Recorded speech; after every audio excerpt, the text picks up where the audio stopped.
Hi ವೀಕ್ಷಕರೇ, ಎಲ್ಲರಿಗೂ ನಮಸ್ಕಾರ.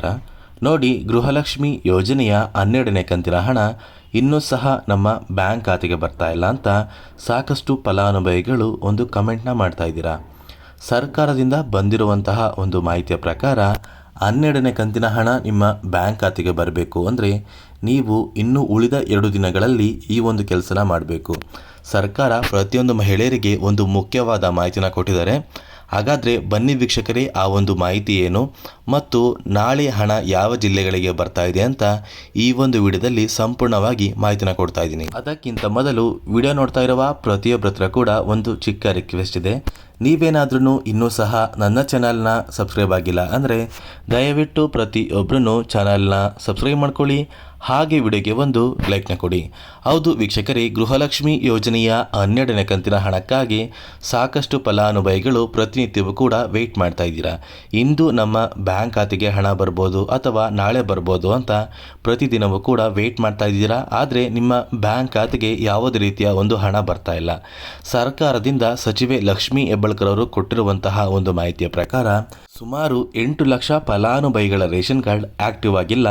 ಅದೇ ಒಂದು ಕಾರಣಕ್ಕೆ ಸರ್ಕಾರ ಗೃಹಲಕ್ಷ್ಮಿ ಯೋಜನೆಯ 12ನೇ ಕಂತಿನ ಹಣನ ಇನ್ನೂ ಸಹ ಫಲಾನುಭವಿಗಳ ಬ್ಯಾಂಕ್ ಖಾತೆಗೆ ಬಿಡುಗಡೆ ಮಾಡಿಲ್ಲ. ಅಂದರೆ ಈ 8 ಲಕ್ಷ ಫಲಾನುಭವಿಗಳ ಒಂದು ರೇಷನ್ ಕಾರ್ಡ್ ಏನಾಗಿದೆ ಅಂದರೆ ಸರ್ಕಾರದಿಂದ ಬರುವಂತಹ ಯಾವುದೇ ಒಂದು ಸೌಲಭ್ಯನ ಪಡ್ಕೊಳ್ಳೋದಕ್ಕೆ ಆಗೋದಿಲ್ಲ ಅಂತ ಸರ್ಕಾರ ಒಂದು ಮಾಹಿತಿನ ಕೊಟ್ಟಿದೆ. ಈ ಒಂದು ಮಾಹಿತಿಯ ಪ್ರಕಾರ ನೀವು ನಿಮ್ಮ ರೇಷನ್ ಕಾರ್ಡ್ಗೆ ಆದಷ್ಟು ಬೇಗ ಈ KYCನ ಕಂಪ್ಲೀಟ್ ಮಾಡಿಸ್ಕೋಬೇಕು. ಈ KYC ಅಂದರೆ ನಿಮ್ಮ ಮನೆಯಲ್ಲಿ ಇರುವಂತಹ ಪ್ರತಿಯೊಂದು ಸದಸ್ಯರ ಆಧಾರ್ ಕಾರ್ಡ್ನ ನಿಮ್ಮ ಬಳಿ ಇರುವಂತಹ ಒಂದು ರೇಷನ್ ಕಾರ್ಡ್ಗೆ ಲಿಂಕ್ ಮಾಡಿಸ್ಬೇಕು. ಒಂದು ವೇಳೆ ನಿಮ್ಮ ಮನೆಯ ಸದಸ್ಯರ ಆಧಾರ್ ಕಾರ್ಡ್ ಏನಾದ್ರೂ ನಿಮ್ಮ ರೇಷನ್ ಕಾರ್ಡ್ಗೆ ಲಿಂಕ್ ಮಾಡಿಸಿಲ್ಲ ಅಂದರೆ ಸರ್ಕಾರದಿಂದ ಬರುವಂತಹ ಪ್ರತಿಯೊಂದು ಸೌಲಭ್ಯಗಳು ಕೂಡ ಸರ್ಕಾರ ಸ್ಟಾಪ್ ಮಾಡುತ್ತೆ.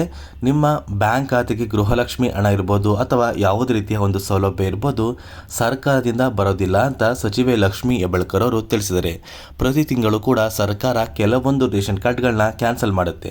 ಅದೇ ರೀತಿ ಕೆಲವೊಂದು ಆಕ್ಟಿವ್ ಇಲ್ದಿರೋ ರೇಷನ್ ಕಾರ್ಡ್ನ ಕೂಡ ಆ ಒಂದು ಲಿಸ್ಟಿಂದ ಬಿಡುಗಡೆ ಮಾಡ್ತಾರೆ.